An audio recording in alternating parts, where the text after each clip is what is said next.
Look around you. Look at the frenzy of the modern world. Every screen, every advertisement, every carefully curated feed whispers the same seductive lie. You are one purchase, one achievement, one relationship away from happiness. We have been taught from our very first breath that happiness is a prize to be hunted, a treasure to be chased, a finish line to be crossed. We see it in the ecstatic smiles on social media, the sudden burst of dopamine from a new like, the fleeting high of a successful deal, or the momentary bliss of a powerful pleasure. We chase it with the desperate urgency of a man dying of thirst in the desert, believing that if we just run a little faster, consume a little more, or prove ourselves a little better, we will finally, truly be happy. But have you ever stopped to ask a simple, frightening question? What if the chase itself is the reason for the suffering? What if the very act of pursuing happiness is what pushes it further away? You win the prize and the feeling is glorious, but how long does it last? A day? A week? Then the craving returns, a deeper, more hollow ache than before, and the cycle begins again.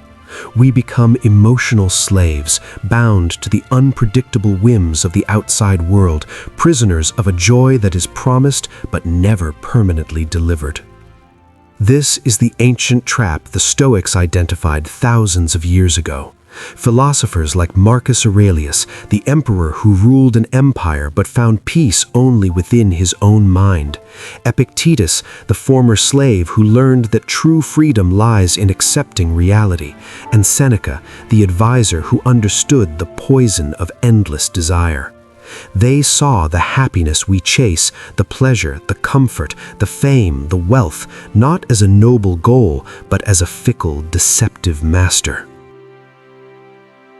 The Stoics never chased happiness. They knew that to chase happiness directly is to chase a shadow, and a shadow, by its very nature, can never be grasped. Think of your emotional life as a vast ocean. When you chase external happiness, a promotion, a perfect partner, approval from others, you are setting your small boat upon a sea governed by external winds. A favorable wind blows and you feel great, elated, in control. This is the momentary happiness you sought. But then the wind shifts. A sudden storm of criticism, betrayal, loss, or simple bad luck appears, and suddenly you are terrified, lost, and miserable. Your inner state is entirely dependent on external conditions that you cannot and will never control. This is what Epictetus meant when he laid down the fundamental divide. Some things are up to us, and some things are not up to us. Things not up to us are everything outside the fortress of your own mind, your body, reputation, wealth, other people's opinions, and the weather. When you place your happiness, your emotional stability on any of these things, you are intentionally building your house on sand. You are volunteering for anxiety, disappointment, and eventual heartbreak. How can you be truly at peace when your joy can be snatched away at any moment by a market crash, a careless word, or an unexpected illness? The Stoic goal was not to feel good, but to live well. The goal was not happiness, but eudaimonia, a Greek word often mistranslated. It doesn't mean a giddy feeling of joy, it means human flourishing, or living in accordance with your best and truest self. It is the deep, unshakable contentment that comes from knowing you have done the right thing, that you have mastered your own mind, and that you are living a life of virtue. Imagine a magnificent rooted tree. The wind can howl, the rain can lash, the soil can be poor, but the tree, because of its deep roots and strong core, remains standing. It doesn't chase a better day, it is itself unfaltering. That strong core is virtue for the Stoic: wisdom, justice, courage, and temperance. This is where the challenge lies, my friend. Let us turn the mirror inward gently. How much of your day is spent chasing things you cannot control? Are you constantly checking your phone for validation, allowing a few pixels of light to dictate your self-worth?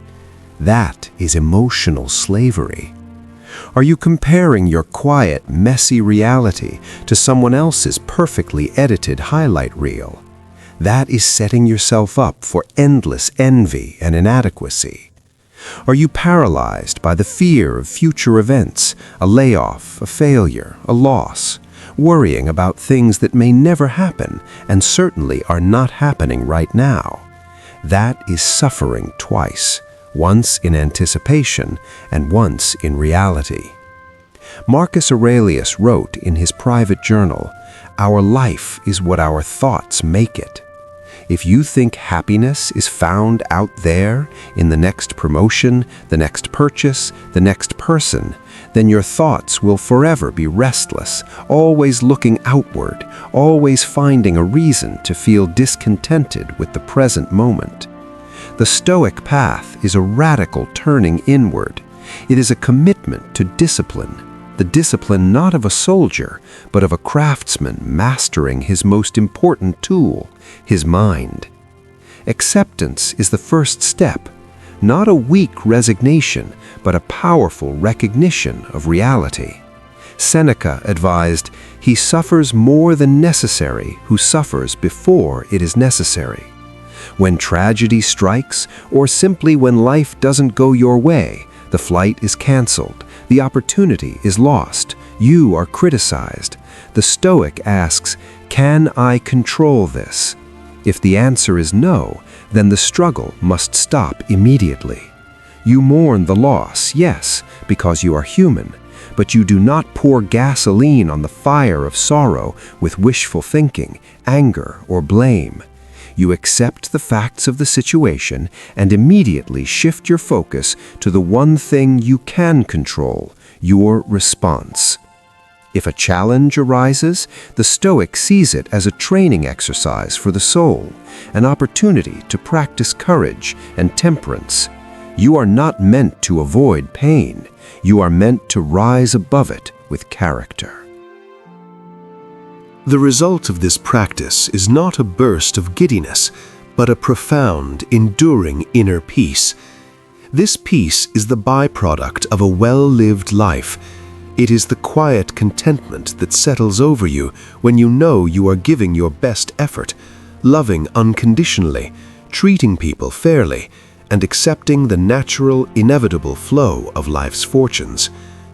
The Stoic does not avoid pleasure, but treats it like a pleasant visitor, not a permanent resident. They enjoy the taste of a good meal, the warmth of the sun, or the joy of a success, but they hold it loosely, knowing it will pass. They are not addicted to it, so when it leaves, their peace remains undisturbed. So let us change the quest. Stop running.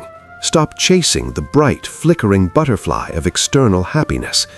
Instead, commit to becoming the kind of person who naturally radiates contentment. Focus every day on the 4 cardinal virtues. Wisdom, to see the world clearly, distinguishing what is good and bad, what is in your power and what is not. Justice, to treat all human beings with fairness and kindness, for we are all connected.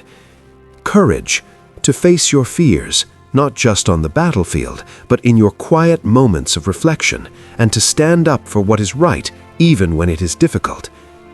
Temperance, or self-control, to master your desires and aversions so that your passions do not master you.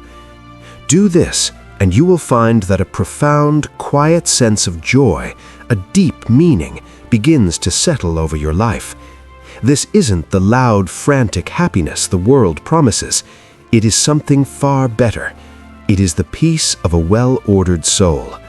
It is the silent realization that you are fundamentally okay, right here, right now, regardless of what the external world throws at you.